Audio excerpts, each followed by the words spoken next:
पितृपक्ष के दौरान भूल से भी ना करें ये 6 काम। पितृदेव हो जाते हैं नाराज, घर में आती है दरिद्रता और कंगाली। दोस्तों, भाद्रपद मास के शुक्ल पक्ष की पूर्णिमा तिथि से पितृपक्ष का आरंभ होता है और आश्विन मास के कृष्ण पक्ष की अमावस्या तिथि को इसकी समाप्ति होती है।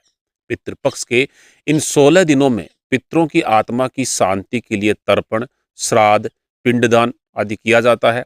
गरुड़ पुराण में कहा गया है कि मनुष्य की हर संकट से रक्षा उनके पितर ही करते हैं। आने वाली कठिन परिस्थितियों से हमारे पितर ही हमें आगाह करते हैं। इसलिए अपने पितरों के द्वारा प्राप्त संकेतों पर हमें ध्यान अवश्य देना चाहिए। साथ ही पितृपक्ष में पितरों के नाम से दान पुण्य करने से भी व्यक्ति को पितरों का आशीर्वाद प्राप्त होता है। कहते हैं कि जो व्यक्ति अपने पितरों का तर्पण या श्राद्ध नहीं करता है, उसे पितृ दोष का सामना करना पड़ता है। ये दोष जीवन में कई तरह की मुश्किलों को खड़ा कर देता है। पितरों के रुष्ट होने पर व्यक्ति समाज में मान सम्मान खो देता है और धीरे धीरे उसका पतन होने लगता है। पूर्वजों से प्राप्त संपत्ति भी नष्ट होने लगती है। पितृदोष के कारण ही व्यक्ति को आर्थिक परेशानियों से जूझना पड़ता है। इसलिए मनुष्य को पितृपक्ष में अपने पितरों को संतुष्ट करके उनका आशीर्वाद अवश्य ही ग्रहण करना चाहिए।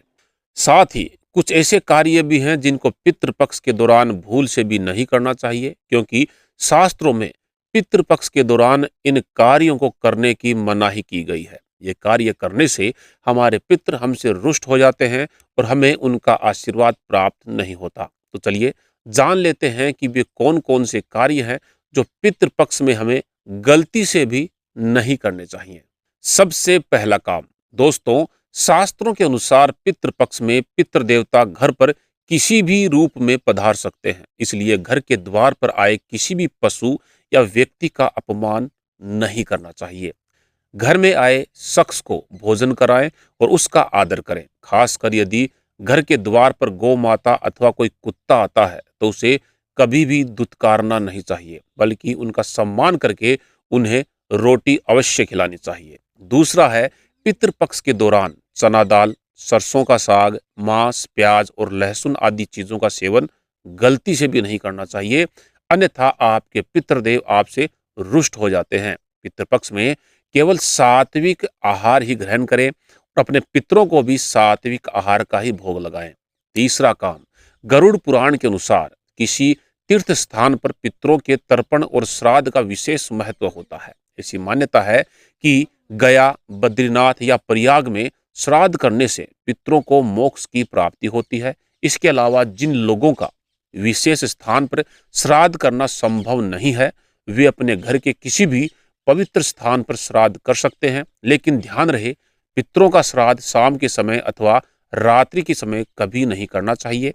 पितरों का आह्वान और पूजा केवल दिन में ही करनी चाहिए। रात्रि में आह्वान करने से नकारात्मक शक्तियां घर में प्रवेश कर सकती हैं अथवा जो पितृ प्रेत योनि में होते हैं वे घर में प्रवेश कर सकते हैं, जिससे घर में दुर्घटनाएं होने लगती हैं, अप्रिय घटनाएं होने लगती हैं। चौथा काम, पितृपक्ष में कर्मकांड करने वाले व्यक्ति को बाल और नाखून काटने की मनाही होती है। इसके अलावा उसे दाढ़ी भी नहीं काटनी चाहिए और नहाते समय साबुन का प्रयोग भी वर्जित माना गया है।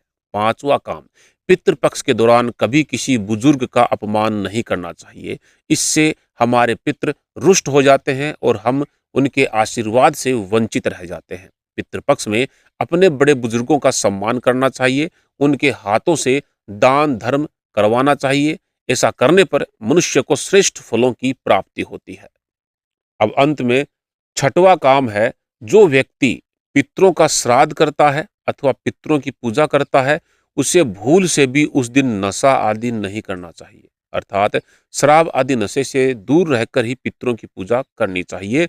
नशे की अवस्था में पितरों का श्राद्ध करने पर पितृदेव जो है वो हमसे रुष्ट हो जाते हैं और आशीर्वाद दिए बिना ही लौट जाते हैं। तो दोस्तों, इस प्रकार से पितृपक्ष में ये कार्य भूल कर भी ना करें। उम्मीद है आपको ये जानकारी भी अच्छी लगी होगी। अगर अच्छी लगी है तो कमेंट बॉक्स में ओम पितृदेवाय नमः अवश्य लिखें।